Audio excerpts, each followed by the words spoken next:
Good. Yeah. So, okay. So what I was saying was, I think that a lot of people are boxing themselves in, or are going to potentially box themselves in. And when I was younger, I used to get myself in trouble with parents, because I would say, we're going to do X, Y, and Z in the curriculum. We're going to do it like this. And then parents would be like, when Z of X, Y, and Z didn't quite work out, parents would be like, well, I thought you were going to do Z, right? And you feel that pressure from parents. The first thing I think to know is that you're really only feeling pressure from that 10%. I like to think of our membership base as 10, 80, and 10. 10% of people, you could slap a kid across the face and they'd still be like, well, Master William's right. They deserved it, right? Or whatever. 10% of people, it doesn't matter what you do. They're just going to be unhappy because they're unhappy at McDonald's and they're unhappy whatever. And then 80% of it's kind of like your silent majority. You don't know where they stand because they're not going to complain. They're just going to come to class or not or whatever, right? I told you already. Sorry, I may have to let our kids in. If you see 4 big buses pull in, I may have to open the door. We don't have our keypad set up yet. It's set up. It's just not plugged in. So like when we say we're going to do X, Y, and Z, what we really should say is we have a planned curriculum, right? Parents don't need to know exactly we're going to work on wrist locks tomorrow, or we're going to work on gooseneck type of wrist lock, but you know what I mean? Like you're the one that's in charge, and the parents need to trust you as much as possible in that curriculum. And it's kind of the same thing with your how you choose to open back up. If you say we're going to do this, and this, in order to make it safer for you and your family, and then one of those doesn't work and you have to modify it, you have a lot of explaining to do, because you just told parents that one of these things is important for your safety, and yet I'm not going to do it. So that's a hard pill to swallow, especially if you're only trying to please the people who are your 10% complainers. You have to make sure that what you're doing is, you do have to make kids safe. You don't want to be good Lord, if you're on the news for being a hub of coronavirus reinfection, that's not what you want. And you want to keep your people safe. You want to keep your kids safe. So like, for example, I sent out an email. We're going to start classes next week. I sent out an email that said, hey, we're going to start classes. And I always say, we'll be giving you more information as we know more. But for now, what I can tell you is we're going to be modifying our curriculum to be as safe as possible, to reduce risk as much as possible. And I'm a health promotion major, it's what my degree was in. So like, I don't say things like to make it safer for you. I say things like to reduce risk. The risk is there, period. But I'm going to reduce risk in areas that I can. And one of those areas for us is going to be modifying curriculum. I didn't say we're going to space kids 8 feet apart on the floor. I don't know if we're going to be able to do that. Like, I don't know. And especially like for parkour, 80% of our stuff is parkour now. 20% is martial arts.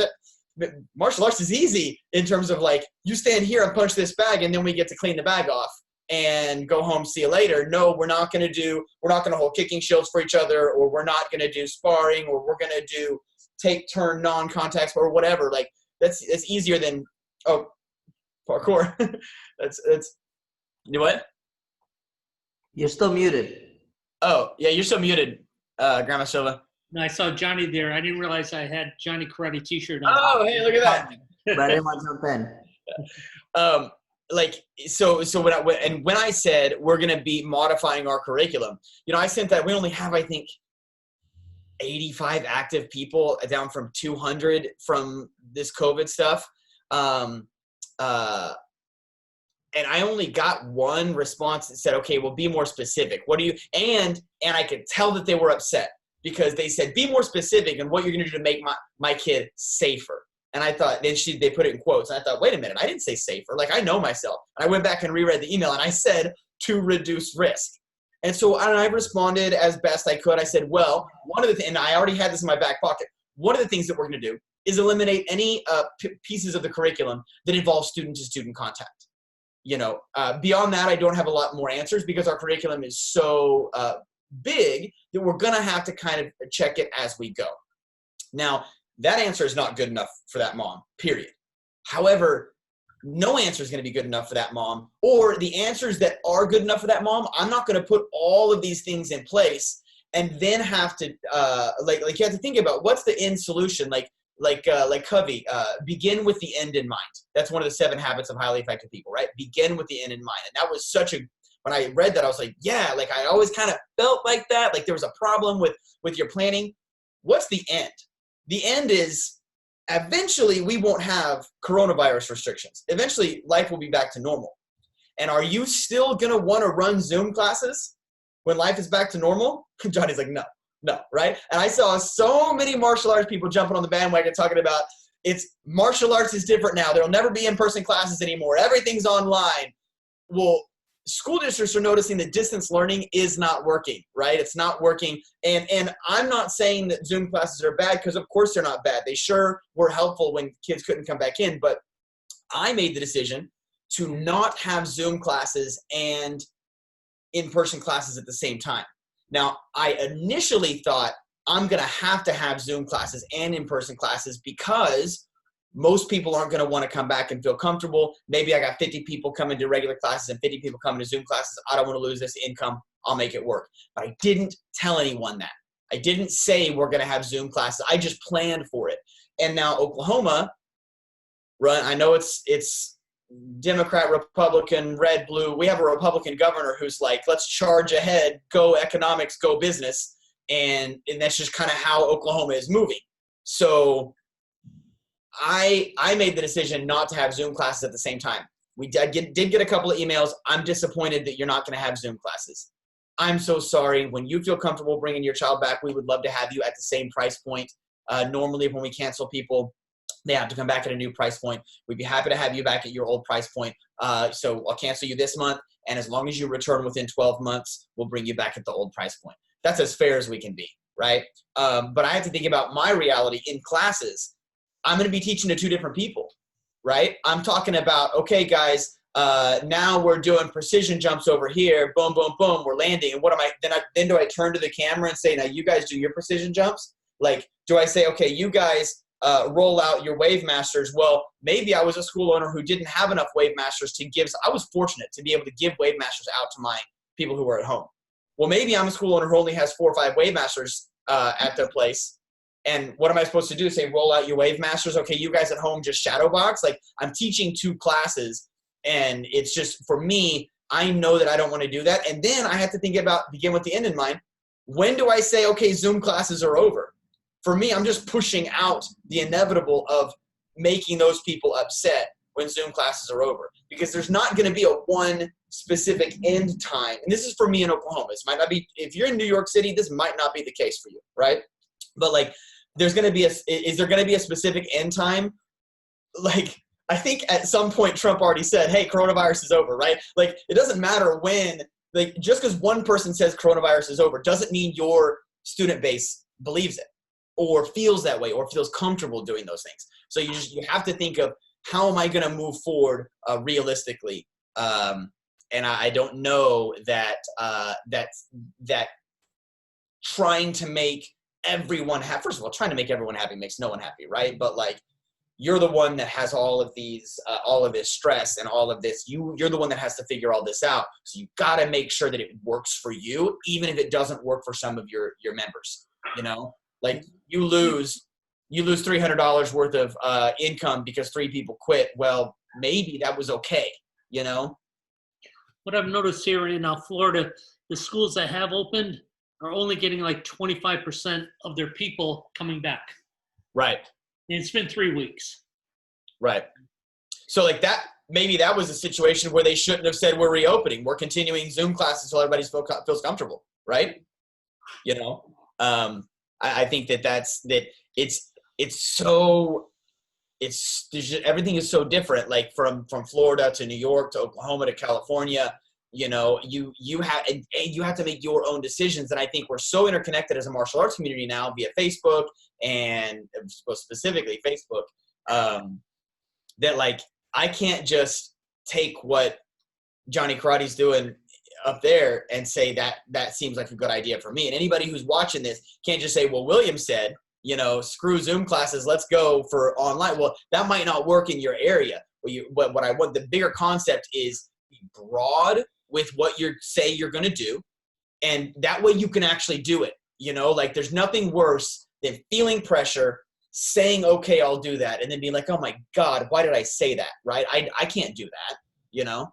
I've seen some people do like an introduction. Hey, we're opening again, and this is what you have to do. You have to come in this door. You have to wash your hands. You have to stay 6 feet apart. Yeah. And it's almost like they're giving you so much work and so many rules. It's almost like it's too scary to come back. Right. Exactly. And I don't, and one of the things that I think that, like, there's this red, blue, or whatever, like, you got some people who are so aggressively saying this is not real and it doesn't even matter, and some people who are so aggressively saying like I got an email. Get this, I got an email from a summer camp parent who said, because I said, hey, I said something to the effect of summer camp is going to start on June 1st, and I get a parent who said, I can't believe you would be so irresponsible as to put our children in danger like that. How dare you? And I was like, well, I hear where you're coming from, but Oklahoma reopened. At the time, I wouldn't have wanted Oklahoma to reopen. I said, if it were up to me, we would still continue to be closed. And this is coming from someone who has zero business income right now. However, they opened the state. Therefore, people have to go back to work. Therefore, they're relying on the services they already signed up for the summer. And we don't have a choice. All we can do is try to make it safer for those kids. Right.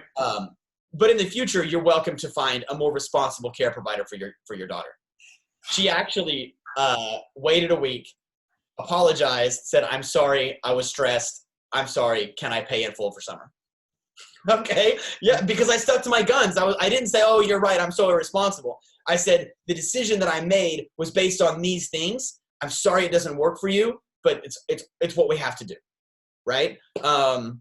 In fact, I just got an email just this morning about, I can't believe you're not going to have online classes anymore. I noticed in some of your videos from summer camp, you're not making any effort to social distance, and that's unacceptable to me, so we're going to be withdrawing. And I responded, well, I understand how you feel. Totally get it.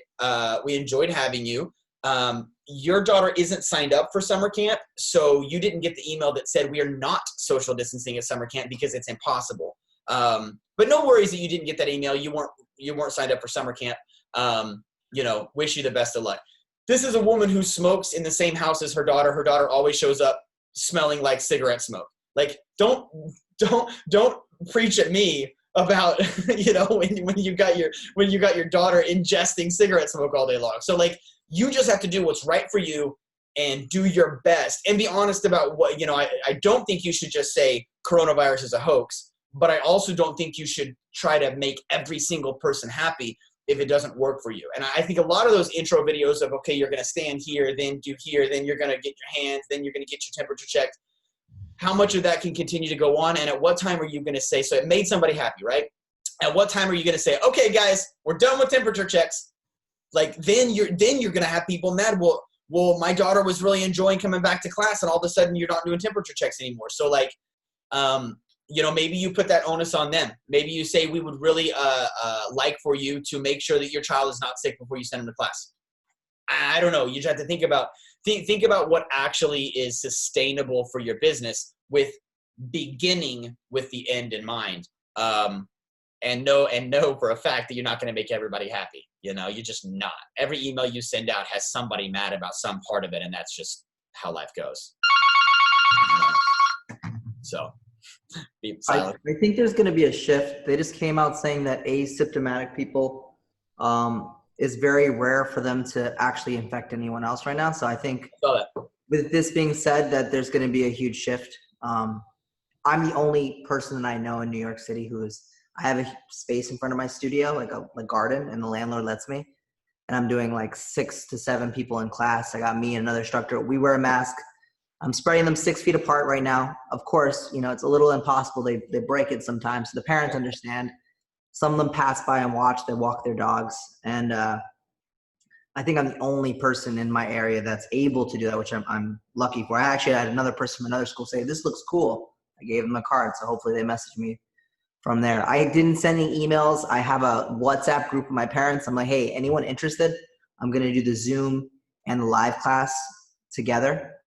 All the kids that came, I have all these prizes from an event I had, the coin one. I never did the coin event because the kids weren't here. And I've been giving some of the kids some prizes and stripes on their belt, so they feel really great that they came to class. Yep. I noticed with the teaching live and Zoom, I don't think I put as much attention on the Zoom kids now because I'm working with the live kids. Yep. I point the camera to the live kids and back and forth with me because I have another instructor. So people like it. I think the kids actually, even the ones at Zoom, like to see other kids working out instead of one person. So I'm looking to give up Zoom as soon as I can give up Zoom. So and that's important. And I think, like, for example, if you had said, hey, we're doing Zoom for as long as we need to, and I'll let you know as soon as we're able to give up Zoom, right? If you framed it like that, you're beginning with the end in mind. You're not saying, hey guys, unfortunately we have to stop Zoom classes. You're saying, hey, as soon as we can stop these Zoom classes, we're gonna, right? And that's different, because then you're showing people that we're excited to come back to regular live classes. And where are my freaking summer campers? It's 11:20. I keep looking for my son. They eat lunch in 9 minutes. They better show up. With every good, like, happy look, I also get people who are like looking at my teaching of like the kids who are spread out, like we're evil. Like they're like, people from across the street, like they're like, oh my God, they're doing this thing. But also I'm wearing a mask. The other coach is wearing the mask. I tell the parents I do not require kids to wear a mask. I don't think it's safe for a kid to be exercising with a mask on. We're going to be 6 feet apart. I have a huge hand sanitizer out. You want to sanitize your hands outside. Only problem is I probably have to cancel outside classes when it rains. Right. Yeah. And there they are. I'm going to be wearing a mask once we start classes back up, but I'll have a mic, so I'll be a little more amplified. But I spit on my kids all the time, right? I'm going to wear a mask because I'm constantly like, it's like a joke. I'm like, all right, guys, we're jab, cross, hook. And kids are like, thanks, buddy, right? Because I'm just yelling all the time. So it's like, know thyself, right? I know that. And so I don't want that. I don't want a parent to ever be like, oh my God, Mr. Williams straight just spit on my kid, right? And anybody who's assisting with me is going to be wearing a mask. We're also most likely going to be requiring masks for adults that want to stay and watch class. But that's something, again, we haven't announced that yet. We'll give you more information as it comes out. I'm not going to say that until probably the Sunday before Monday when classes start, that I send that email out. You're welcome to drop your kid off. I'm not sure how I'm going to say that, but again, it's broad, and it's not real. Like, I haven't said that yet, because if I change my mind about that, what if I change my mind and I decide, actually, I don't want parents in the facility at all for the first week? Well, somebody said, well, you said I could come in the facility. I went and bought a mask, buddy. Like a really good example, a really good specific example. Actually, let me go unlock the door for these guys and I'll give you a really good specific example. Hang on a second.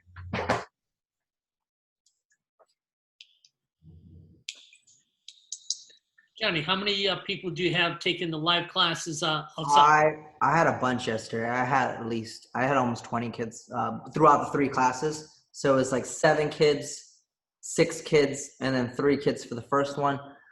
I also haven't been super vocal about it. I messaged a couple of people about it. It's like a slow reopening kind of thing. I haven't sent any emails about it. I'm actually gonna, with all these notes I'm taking, I'm gonna draft an email. Like I said, planning for the, letting people know we'll do Zoom as long as we need to, and then hopefully we will be doing only live classes. Letting people know that is my intent to finish with Zoom classes. We definitely have kids who also don't feel comfortable, that live around the corner from the studio, that can just walk here. We have people who live in the there's like a kind of community thing that they live right here and they walk in and just do class outside. So it's kind of cool. But I had a parent tell me that their kids don't want to do the real life class because there's no air conditioning outside. They would let them. So I said, well, I'm not going to let them in the Zoom room if they can just be here. So when they try to log into Zoom, the parents, they live right 10 feet away from the studio. They live in the same area. So I'm going to lock them out of it, and they're going to have to go downstairs. So. Seriously. My mom's okay with it. She was like, do it. I don't care. Mom and Dad, here's the deal. I got a phrase for you. It's a phrase that I use all the time. It's called suck it up, buttercup, get outside. A really good specific example. Crazy, though. I didn't think that was the reason why. I thought they were scared. They're like, no, there's no air conditioning outside. I didn't even think of this factor. Well, that's we did a class and it was 90 degrees outside. It was crazy. Yeah. It takes a village, right? Like that's that triangle of kind of trust that we talk about, like the parent, the school teacher, and then the martial arts teacher. Like that's a triangle that really has to work together. Parents need us as leverage. Oh, I hear you, Sally, but Mr. Johnny said that you can't do Zoom classes anymore. You got to go, you know what I mean? Like she gets to blame it on you. And that's an important tool to have to do. Do you really want me to call Mr. William right now and tell him that you are refusing to fold your clothes? Is that what you want to have happen? No, sorry. Right? I have them call me at least once a week. Someone's calling me, and I'm like, "Hey, Aiden, let's do what we have to do." You know. Right. I've actually made house calls a couple times. If I'm close by, I have literally went because they try to call us on it, and then I'm like at their house. They're like, "Oh my God, yeah, that's funny." Yeah, I'm okay with that. We had a family that was really pissed about, really unhappy about hand washing because I was too specific with something that I didn't know was going to be out of my control. So, I said one of the things that I said was in summer camp, CDC guidelines for summer camp suggested no field trips. So what we did was we are only going places where we could rent the whole place out and just have our team. Right? So we're going skating because we can rent the skating rink out, and we'll go to the pool because we can rent the pool out 100%. We're not going to the zoo because we can't control other people, right? Things like that. And I said, and we're going to keep kids in, like CDC suggested, keep kids in groups all the time, right? So like, don't let A group interact with B group as much as possible. We already do that. Red team doesn't interact with green team, doesn't interact with blue team, right? Very rarely. I said, and the other thing that we're going to do is when we rotate, during every rotation, in between every rotation, we'll wash hands. That was a dumb thing to say. Washing hands takes 15 freaking minutes with a bunch of 5-year-olds, right? And even if they were good at it, I'm supposed to wash my hands for 20 seconds. If I have 30 kids on my team, 30 seconds, it's impossible. We're done with games by that point. So, but we had a family that said the second day, day 2, Tuesday, can I speak with you for a moment? Yeah, what's up? My daughter said she only washed hands one time before lunch. That was not what you said in your safety precautions, and we're extremely unhappy about it. I'm like, crap. They're not wrong. I told them that was going to happen, and then I didn't do it. So that's not, and I explained to him, hey, I'm so sorry. It's really not working out. We'll keep you updated. And then I sent an email out before week 2 that said, hey, this is not going to happen. It's impossible. We'll wash hands before snack and we'll wash hands before lunch. That's it. That's all we can do. And I said, I did the math because each kid needs to wash their hands for 20 seconds times 15 kids. They can't play games. It's just impossible. Good. I'm going to make my email. Yeah. And I said, and like, I think it was WHO or CDC or someone said, it's not on surfaces anyway. It's if I cough in your face, you have coronavirus now. Like, you see what I'm saying? And you can find links to support anything you want to support, but and I didn't hit him with a link, but I just said it's impossible. I'm so sorry. Then they have to make a decision whether or not they can come. And I know it makes me look like a bad guy, but I look like a bad guy daily, so I'm not super worried about that. Yeah. So that's so my suggestion to everyone is be broad and make sure that it works for you so that it can be sustainable, and make sure that you begin with the end in mind, right? If you don't have the end in mind, I shut my first radio off and there's another one. I'm a radio hoarder. I think I have 2 radios in my truck as well. I just grab a new one when I need one. Begin with the end in mind, and make sure that you have an exit plan, that you're not boxing yourself in based on things that you think are good idea but are impossible, or that you're only pandering to that top 1% who is really, really, really concerned about it. And realistically, they could quit and come back later, 6 months from now, a year from now, and you could continue to do what you need to do. So there you go. Thanks, sir. Love it. Appreciate it. You guys have a great time. Good luck. And I will see everybody on Thursday at 9 a.m. for our Thursday meeting. Excellent. Bye, guys. Okay, thank you. I got to do